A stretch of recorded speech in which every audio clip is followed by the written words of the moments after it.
오늘은 출애굽기 14장 8절에서 14절 본문의 말씀을 보면서 두 종류의 사람에 대해서 말씀드리겠습니다. 우리가 애굽에서 당신에게 이른 말이 이것이 아니냐. 이르기를 우리를 내버려 두라. 우리가 애굽 사람을 섬길 것이라 하지 아니하더냐. 애굽 사람을 섬기는 것이 강에서 죽는 것보다 낫겠노라. 모세가 백성에게 이르되 너희는 두려워하지 말고 가만히 서서 여호와께서 오늘 너희를 위하여 행하시는 구원을 보라. 너희가 오늘 본 애굽 사람을 영원히 다시 보지 아니하리라. 여호와께서 너희를 위하여 싸우시리니 너희는 가만히 있을지니라.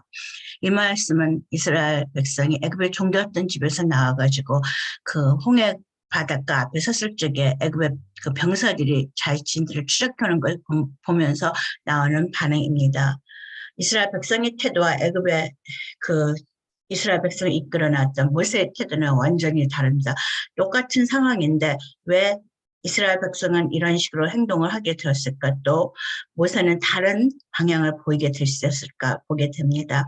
이스라엘은 상황에 대해 불평하고 있습니다. 위에서 뒤에서 앞에는 홍해 바다, 뒤에서는 애굽의 군사들이 쫓아오는 그 현실을 보면서 그들은 부정적으로 이제 죽었다라고 생각하고 있습니다. 그리고 생각할 뿐만 아니라 그것을 말로 옮기고 있습니다.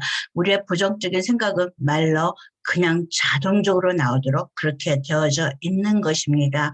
남을 탓합니다. 절망으로 울고 있습니다. 문제를 해결하려고 들지 않고 문제에 머물러 있습니다. 공포에 떨고 있습니다. 하나님이 행하신 능력, 역사를 기억하지 못합니다. 10가지 재앙, 그것은 이스라엘에게는 축복이고 애굽 사람들한테는 재앙이었었습니다. 근데 그것을 보고서도 깨닫는 것이 아는 것이 없습니다. 방향이나 목표도 알지 못합니다. 지금 절망적이고 죽을 거라고 생각합니다. 과거 지향적이면 과거에 머물기를 원합니다. 차라리 애굽에서 노예 생활하는 것이 나았다고 말합니다. 그리고 광야에서 죽게 하느냐고, 장지가 없어서 여기서 죽게 하느냐고 신랄하게 모세를 비난하고 있습니다. 모두 다 미성숙한 태도를 다 드러내고 있습니다. 우리가 문제가 생길 적에 미성숙한 사람, 그 인생의 경험이 없다든가 신앙이 없다라면 우리도 이렇게 부정적인 생각과 말과 비난과 과거적이고 무서워하고 해결하려고 들지 않게 되고 why라는 문제, 왜라는 문제에 매달리게 될 것입니다. 그러나 모세는 다른 방향을 보고 있습니다.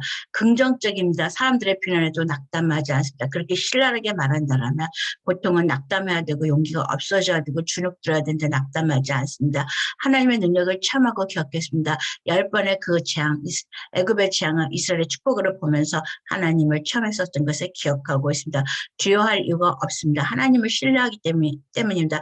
방향과 목표를 볼 수 있습니다. 모세도 그 앞에 홍해 바다가서 나아갈 수 없고 뒤에 애굽 사람이 들어오고 있다는 그 현실을 똑같이 보았습니다. 그러나 여전히 그가 바라보는 것은 현실이 아니라 그 외에 계시는 하나님을 볼 수가 있었기 때문인 것이다. 다른 사람을 격려하고 인도합니다. 두려워하지 말고 가만히 서서 하나님께서 오늘 행하신 일을 보리라고 말하고 애굽 사람을 두 번 다시 보지 않을 것이라고 말합니다. 하나님의 구원을 볼 것이니 잠잠히 서서 기다리라고 말합니다. 왜 이렇게 다른 현상이 똑같은 상황에서 그가 지도자이기 때문에 모세는 지도자이기 때문에 이스라엘 백성은 백성이기 때문에 간 이런 현상이 나오는 걸까요? 그러면 백성들은 항상 지혜로운 지도자의 모습을 볼 수는 없는 걸까요? 그렇지 않습니다. 모세는 체험을 자기화했습니다. 매번 하나님과 말하고 실망하고 좌절할 적마다 하나님을 체험하는 습관을 만들어가고 신앙의 체질이 되어버렸습니다. 모세는 하나님의 말씀을 전하고 역사를 기다리는 그 날들 10번의 재앙이 오늘 일어나고 그 다음날 일어나고 그렇게 일어나지 않았습니다.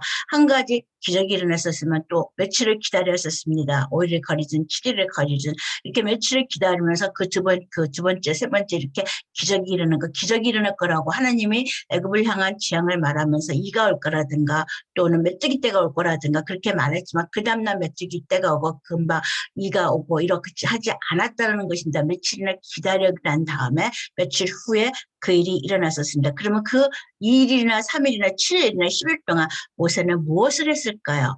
하나님의 말씀을 전했지만 그는 두려웠습니다. 그도 이루어질까? 안 이루어질까? 언제 이루어질까? 그렇게 좌절하고 실망하고 자기가 그리고 이루어지지 않으면 내 지도자의 체면은 어떻게 될까? 내 체면은 땅에 떨어지겠지.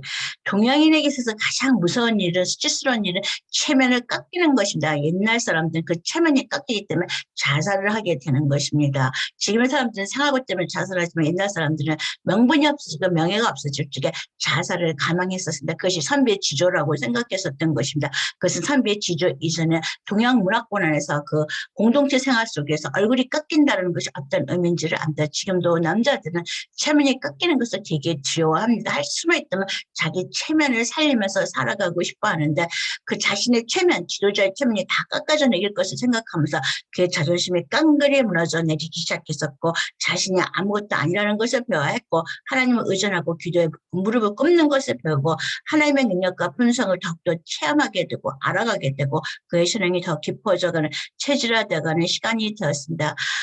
모세는 하나님의 그 기적을 10번의 기적을 행할 때 그 남아있는 그 남아지는 시간들을 하나님을 경험하는 시간, 하나님을 알아가는 시간, 하나님과 친밀감을 깊이 하는 시간, 그리고 자신의 부족함, 자신의 별볼일 없음, 자신이 체면이 아무것도 아닌 것, 자신은 말했을지라도 정말 자기가 말은 막대기 같고 자기의 일은 하나님 앞에 아뢰는 것이고 의지하는 것이라는 것을 현실이 달라지지 않을 적마다 그는 수없이 자기를 리마인드 시켜야 됐습니다. 자기 마음속에 자기가 스스로 주지시켜야 됐고 하나님께서 하신다 하나님께서 하신다 나는 하는 것이 아니다 나는 의지하는 거다 기다리는 거다 신뢰하는 거다 이렇게 자기 마음을 24시간 동안 무의식적으로 세뇌하다시피 그렇게 말해야 됐었을 것입니다. 그리고 그는 신앙이 체질화되어 버렸습니다.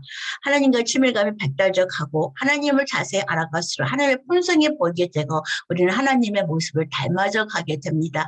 하나님과 보낸 시간이 적을수록 우리는 하나님을 알 뿐이지 하나님과 관계가 없다면 하나님의 모습도 볼 수가 없고 신앙이 체질화되어 가지도 않을 것입니다. 이스라엘 백성은 기적의 결과를 얻었을 뿐 하나님을 알고 체험하는 신앙이 체질화되어 있지 않았습니다.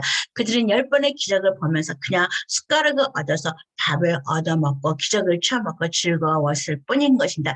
이 차이가 똑같은 상황에서 이스라엘 백성은 절망하게 되고 신란하게 되고 장지가 없어서 여기서 죽여야 되느냐고 말하고 가가지형적으로 노예가 차라리 낫다라고 말하지만 그 모세는 오늘 서서 가만히 서서 하나님의 역사를 볼 것이라고 말할 수 있게 된 것입니다.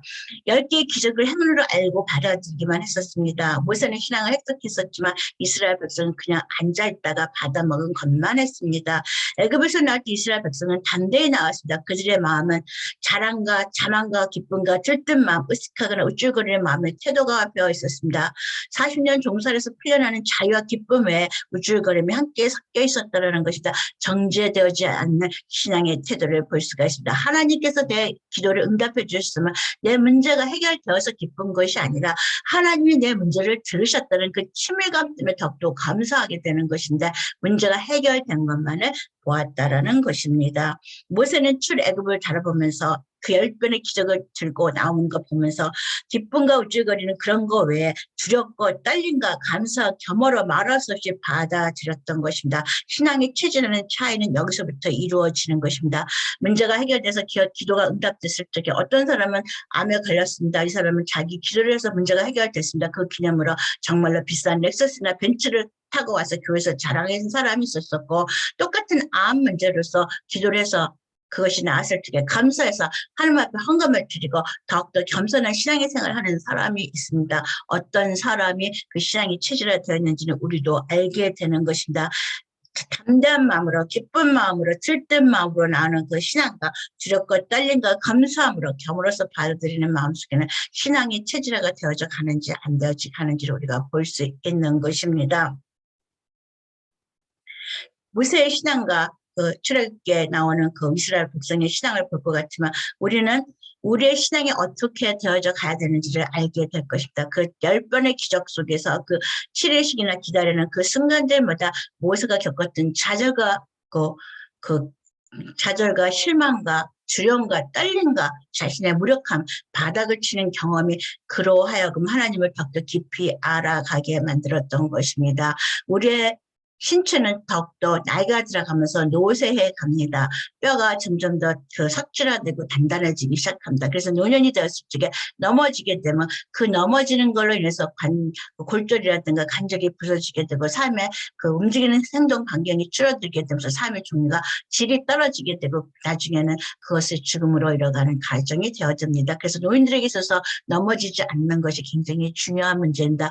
우리의 뼈는 늙어져 가고 석화화됐고 단단해져 가고 죽음에 이르러 가지만 너의 겉사람은 날로 늙어간다 할지라도 속사람은 날로 새로워져 간다라고 말씀하고 있습니다. 그것은 우리의 신앙이 체질화되어 간다는 것입니다. 육신의 뼈는 늙어져 가지만 우리의 마음은 어린아이처럼 순하게 더욱더 조용히 하나님 앞에 순종하는 마음으로 어린 순처럼 더욱더 그 연약해져 갈 수 있습니다. 하나님의 모습을 하나님이 지어진 우리의 친밀감이 하나님과 깊어져 가고 우리의 친밀감이 하나님의 모습을 닮아져 가고 하나님께서 우리에게 자신의 모습을 보여주신다면 우리는 더욱더 유연하고 연약하고 순정하고 어린 순과 같은 그런 모습을 하게 될 것입니다. 그래서 겉사람은 부패하지만 속사람은 날로 새로워져 갈 수 있는 것입니다. 이스라엘 백성은 겉사람도 부패하고 속사람도 부패해져 갔지만 모세는 하나님의 신앙을 하나님을 의지하면서 그의 신앙은 체질화되어서 겉사람은 부패어가고 뼈는 낡아져 갈지라도 물론 그는